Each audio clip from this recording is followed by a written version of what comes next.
What's going on? Ryan here. Welcome back. In this video, we're talking about positive reinforcement. Now, again, we just talked about negative reinforcement, right? And I gave the example of burning myself as a child on that card lighter.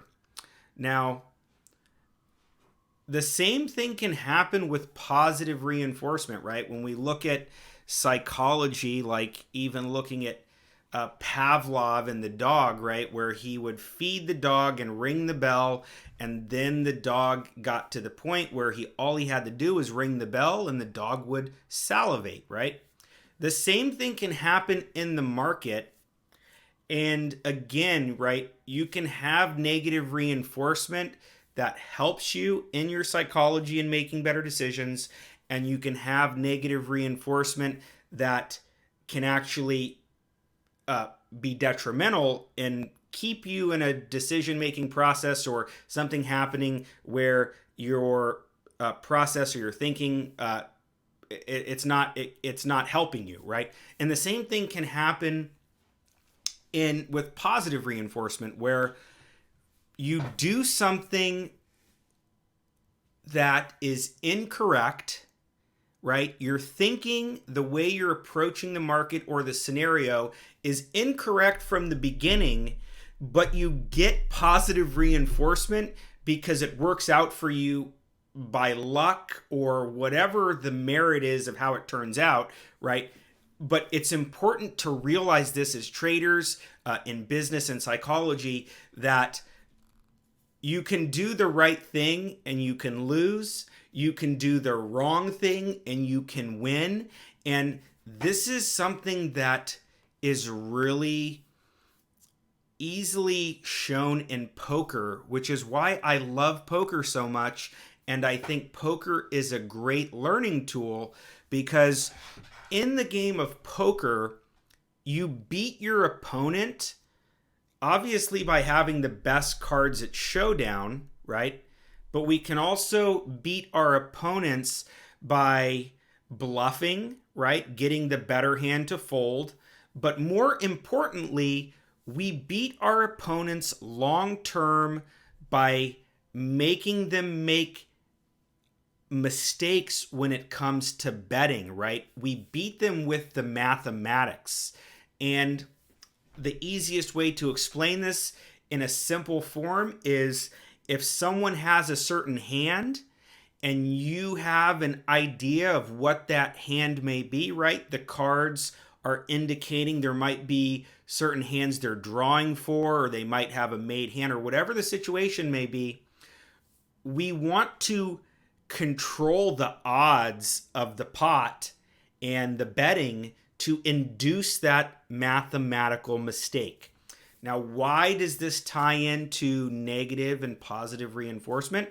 Well, in poker, it's very easy to fall victim to these things when our experience of winning and losing is so defined in the game, right? You play a hand, you win or you lose, right? You play the next hand, you win or you lose, right?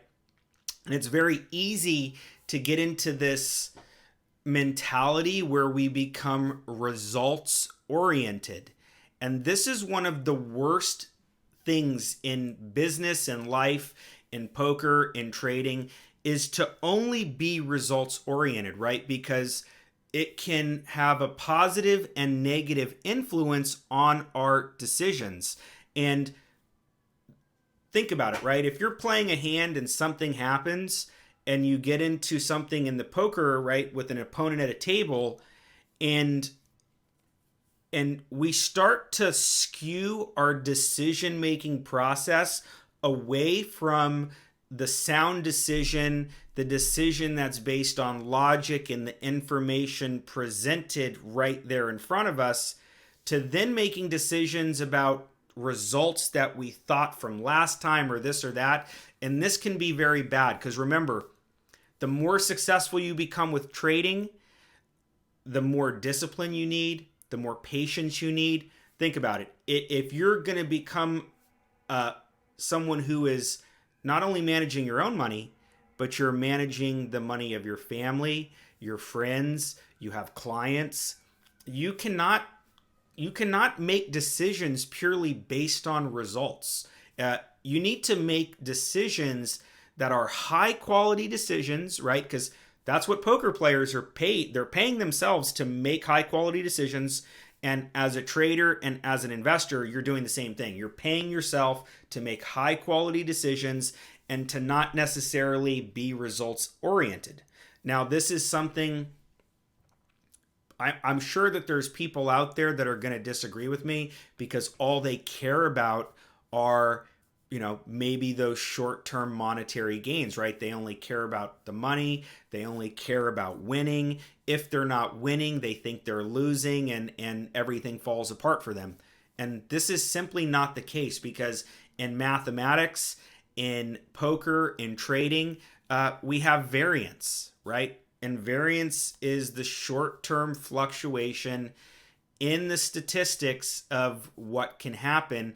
And it's really important to understand the negative reinforcement, the positive reinforcement, and how those can influence our decisions, right? So everybody is different. And until you get to a level where you're making sound decisions, you have a really solid foundation where you understand where correct decisions come from. It can be kind of speculative to talk about this, right? Because everybody, right? Remember, everybody has limiting beliefs. Everybody thinks different. Everybody is probably approaching the market differently. And we want to be able to get to a place where we know that the decisions we're making are sound decisions regardless of what happens, right? And again, I know there are going to be some people who are going to disagree with me, but I believe with my experiences and what I've seen, if you want to get to the elite level of being a licensed commodity trading advisor or a fund manager, or in that position where you are making very high quality decisions that affect you, your company, your friends, your family, the people you're trying to help, it is very important to think about these things and think about our decisions.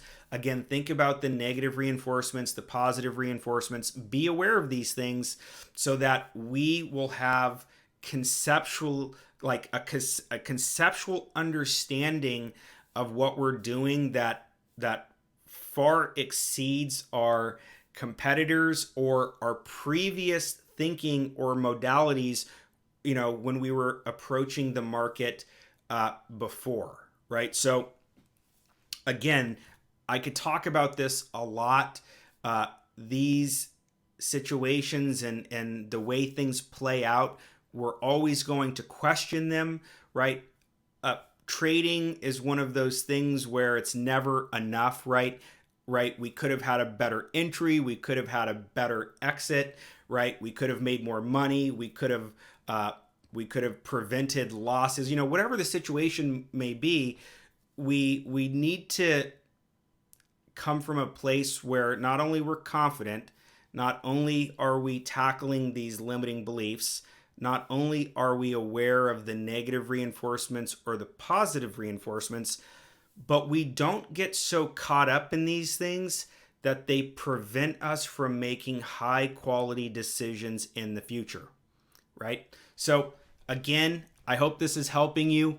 If you have negative reinforcements or positive reinforcements that you've experienced, that you really have identified and were like, wow, this thing happened and it made me feel a certain way, which then in turn made me make certain decisions that may or may not have been great, I would love to hear about it. Reach out to me, share your story, whatever social media you're on. I know other traders and investors will find this useful. So again, I hope you're having fun. I'm proud of you. Let me know what you think. Reach out to me, and I will see you in the next video.